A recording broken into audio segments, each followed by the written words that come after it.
स्वामी विवेकानंद योग और कई अन्य चीजों में विश्वास करते थे जो उन्हें शक्तिशाली बनाती हैं। हम आपको स्वामी विवेकानंद के उद्धरण और विचार बताएंगे।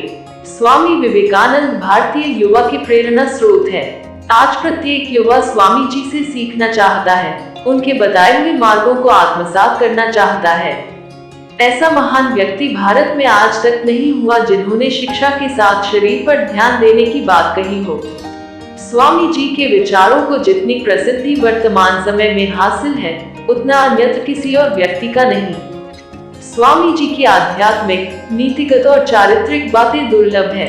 उन्होंने स्वयं के अनुभव से उन बातों को कहा जो आज अनमोल वचन, सुविचार के रूप में लोग अक्षर से अनुपालन करते हैं। स्वामी विवेकानंद जी के सुविचार। नंबर 1, एक अच्छे चरित्र का निर्माण हजारों ठोकरें खाने के बाद ही होता है। चरित्र से बड़ा कोई धन नहीं है। इसका संचय तथा निर्माण वह व्यक्ति कर सकता है जिसे अपने मन तथा इंद्रियों पर नियंत्रण करना आता हो। अच्छा चरित्र उस व्यक्ति के पास होता है जिसने वास्तव में संघर्ष किया हो। सच्चा संघर्ष कभी भी बुरे चरित्र को नहीं अपनाता। नंबर 2, क्या तुम यह अनुभव नहीं करते कि दूसरों के ऊपर निर्भर रहना बुद्धिमानी नहीं है? दृढ़ता पूर्वक खड़ा होकर कार्य करना चाहिए। धीरे धीरे सब कुछ ठीक हो जाएगा। स्वामी जी का स्पष्ट मानना था कि दूसरों के ऊपर आश्रित रहना बुद्धिमानी नहीं है। स्वयं को कमजोर मानकर किसी दूसरे पर निर्भर रहना जीवन को धिक्कार होता है। कार्य करने के लिए स्वयं आगे आना होता है। किसी भी कार्य की सफलता उसके दृढ़ निश्चय होने पर निर्भर करती है। सफलता असफलता कार्य के दो पहलू हैं, कोई एक तो अवश्य ही प्राप्त होगा। नंबर 3, उठो और तब तक मत रुको जब तक लक्ष्य प्राप्त ना हो जाए। स्वामी जी थक कर बैठ गए युवाओं को प्रेरित करते हुए कहते हैं, उठो और संघर्ष करने के लिए तैयार हो। तब तक तुम विश्राम मत करो जब तक तुम्हें लक्ष्य प्राप्त ना हो जाए। लक्ष्य की प्राप्ति करनी है तो समय बर्बाद करना, आराम करना छोड़ दो। नंबर 4, अपनी अंतरात्मा को छोड़कर किसी के आगे मस्तक मत झुकाओ। ईश्वर तुम्हारे अंदर ही विद्यमान है, इसका अनुभव करो। व्यक्ति को किसी अन्य के समक्ष अपने मस्तक को नहीं झुकाना चाहिए। व्यक्ति स्वयं ईश्वर का अंग है। दूसरे की पूजा करने से अच्छा स्वयं की पूजा करना है। स्वयं को जो व्यक्ति पहचान गया, वह फिर किसी दूसरे के समक्ष मस्तक नहीं झुकाता। नंबर 5, जिस व्यक्ति के साथ श्रेष्ठ विचार रहते हैं, फिर वह व्यक्ति कभी अकेला नहीं होता।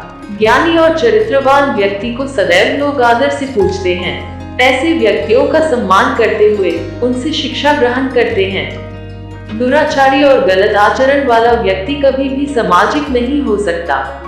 वह सदैव समाज के बाहर रहकर अपना जीवन जीता है। ज्ञानी व्यक्ति स्वयं कभी अकेला नहीं पाता।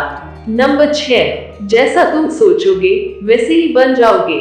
खुद को निर्बल मानोगे तो निर्बल, सबल मानोगे तो सबल ही बन जाओगे। पुराने समय से यह बात चली आ रही है, व्यक्ति जैसा सोचता है वह वैसा ही बन जाता है। एक बलशाली इसलिए बलशाली नहीं होता कि उसकी शारीरिक शक्ति मजबूत है, बल्कि वह इसलिए बलशाली होता है क्योंकि वह मन से कमजोर नहीं होता। स्वयं को निर्बल समझने वाले निर्बल बन जाते हैं और सक्षम मानने वाले स्वयं सक्षम हो जाते हैं। नंबर 7, दिल और दिमाग की टकराव में सदैव दिल की सुनो। दिमाग मन का प्रतिनिधित्व करता है। मन जैसा कहता है, दिमाग वैसा ही आचरण करता है, व्यवहार करता है। दिल का संबंध सच्चे विचारों से होता है।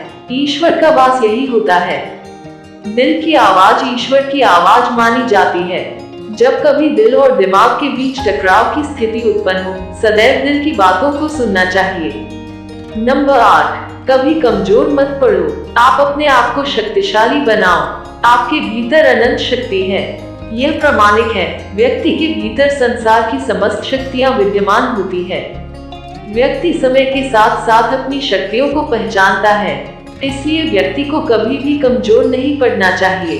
अपने भीतर निहित शक्तियों को पहचान कर समस्या से निदान ढूंढना चाहिए। नंबर 9, अंधविश्वास मनुष्य का सबसे बड़ा शत्रु है, लेकिन धर्मांधता उससे भी बुरा है। अंधविश्वास व्यक्ति को पतन के मार्ग पर ले जाता है। जहाँ व्यक्ति अंधविश्वास का मार्ग अपनाता है, वह स्वयं का विवेक खो बैठता है। वह व्यक्ति का सबसे बड़ा शत्रु है।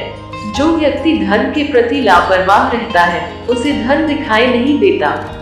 वह स्वयं सबसे बड़ा शत्रु होता है। नंबर 10, विश्व में अधिकांश लोग इसलिए असफल हो जाते हैं क्योंकि उनमें समय पर साहस का संचार नहीं होता, वह भयभीत हो उठते हैं। स्वामी जी के अनुसार असफलता का विश्व भर में एक ही कारण है, लोग समय पर निर्णय नहीं ले पाते। जो व्यक्ति समय पर निर्णय नहीं ले पाता वह सदैव असफल रहता है। ऐसे व्यक्तियों में सच बोलने और व्यक्त करने का साहस नहीं होता। नंबर 11, पवित्रता, धैर्य और दृढ़ता। यह तीनों सफलता के लिए आवश्यक है और सबसे ऊपर प्यार है। सफलता मेहनत और लगन से प्राप्त होती है। सफलता उसी व्यक्ति को प्राप्त होगी जो स्वयं मन की पवित्रता, धैर्य और दृढ़ निश्चयी हो। सफलता की प्राप्ति प्रत्येक व्यक्ति के लिए सुलभ नहीं होती, इसके पीछे प्यार का अहम योगदान होता है। यह प्रेम कार्य के प्रति हो या आपके प्रति। नंबर 12, प्यार वह चीज है जो बचपन में मुफ्त मिलता है, जवानी में कमाना पड़ता है, बुढ़ापे में मांगना पड़ता है। प्यार संसार का बहुमूल्य चीज होता है। बचपन में जो मुफ्त में मिलता है, उस प्यार को पाने के लिए जवानी में मेहनत करना पड़ता है। बुढ़ापे की स्थिति में यही प्यार मांगना पड़ता है। वो लोग बेहद खुशनसीब होते हैं जिन्हें बुढ़ापे में प्यार नसीब होता है। नंबर 13, जीवन में सफलता के लिए हमेशा हमें अपने लक्ष्य पर ध्यान केंद्रित करना जरूरी है। जीवन में जिस व्यक्ति को सफलता प्राप्त करना है, उसे अपने लक्ष्य पर ही ध्यान रखना चाहिए। ध्यान केंद्रित लक्ष्य निश्चित रूप से प्राप्त होते हैं, उससे लापरवाही करने वाले सदैव पछताते हैं। नंबर 14, एक समय में एक काम करो और इसे करते समय अपनी पूरी आत्मा को इसमें शामिल करने के लिए सभी को छोड़ दो। कहा जाता है एक वक्त में एक काम को पूरी निष्ठा के साथ करना चाहिए। जो व्यक्ति इस नीति को अपनाता है वह सदैव ध्यान केंद्रित कार्य करता है। जो व्यक्ति एक समय अनेकों काम पर ध्यान रखता है वह लापरवाही का शिकार होता है। कार्य की असफलता इस पर निर्भर करती है कि वह एक समय में कितने कार्य पर ध्यान देता है। क्या वह पूरी निष्ठा और लगन के साथ कार्य कर रहा है, यह भी महत्व रखता है। नंबर 15, संघर्ष जितना बड़ा होगा जीत उतनी ही शानदार। किसी जीत को हासिल करने के लिए उसके पीछे लगा संघर्ष जितना बड़ा होगा, जीत भी उतनी बड़ी होगी। छोटे से छोटे लक्ष्य को हासिल करने के लिए संघर्ष बड़ा करना चाहिए। नंबर 16, जीवन में जब तक जीना है तब तक सीखना है। अनुभव ही जीवन का सर्वोत्तम शिक्षक है। कहा जाता है अनुभव शिक्षा का सर्वोत्तम शिक्षक है। व्यक्ति जो स्वयं के अनुभव से सीख जाता है वह दूसरों की सिखाए कहाँ सीखता। जीवन में अपने अनुभवों को स्वयं का शिक्षक मान उससे ज्ञान अर्जन करना चाहिए। नंबर 17, धन का प्रयोग अगर अच्छाई के लिए ना हुआ तो यह धन बुराई की जड़ बन जाता है। धन को धर्म के लिए व्यय करना चाहिए। संचित धन तथा समाज के लिए जो काम न आ सके ऐसा धन सदैव व्यर्थ है। धर्मार्थ हेतु किया गया व्यय धन का सदुपयोग होता है, अन्यथा बुराइयां जड़ जमा लेती है। इसलिए कहा जाता है धन को एकत्र करने से बचना चाहिए, यह लोभ को जन्म देता है।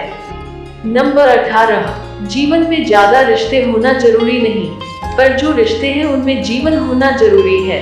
जीवन में रिश्ते रखना काफी अहम होता है, किंतु ऐसे रिश्ते हो जो जीवंत हो। ढेर सारे और मौका परस्त रिश्ते रखने से क्या लाभ, इससे बढ़िया रिश्तों का ना होना है।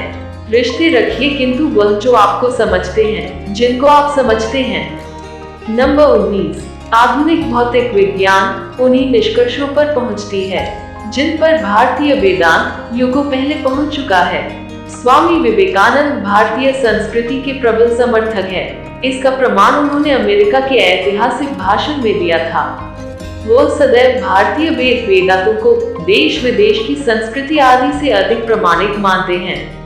वेद वेदांत जिसको पूर्व में सिद्ध कर चुके हैं, आधुनिक विज्ञान उन्हीं की खोज कर रहा है। नंबर 20, किसी मकसद के लिए खड़े हो तो एक पेड़ की तरह, गिरो तो एक बीज की तरह, ताकि दोबारा उठकर उसी मकसद के लिए फिर से जंग कर सको। स्वामी जी का स्पष्ट मानना था, जिस मकसद के लिए तुम संघर्ष कर रहे हो, उसके लिए सदैव अडिग रहो। अगर उस सफलता को प्राप्त नहीं कर सके, फिर भी उसके ज्ञान तुम्हें उस मकसद की प्राप्ति के लिए कार्य करेंगे। इसके माध्यम से यह संदेश दिया गया है, किसी भी मकसद की प्राप्ति के लिए संघर्ष करना आवश्यक है। हजारों असफलता के पीछे एक सफलता अवश्य मिलती है। मित्रों, आपको यह स्वामी विवेकानंद जी की सुविचार कैसी लगी जरूर बताएं और इस प्रकार की और भी बहुत अच्छी कहानियों के लिए आप हमारी चैनल को सब्सक्राइब करें। धन्यवाद। Please subscribe, like, share, comment.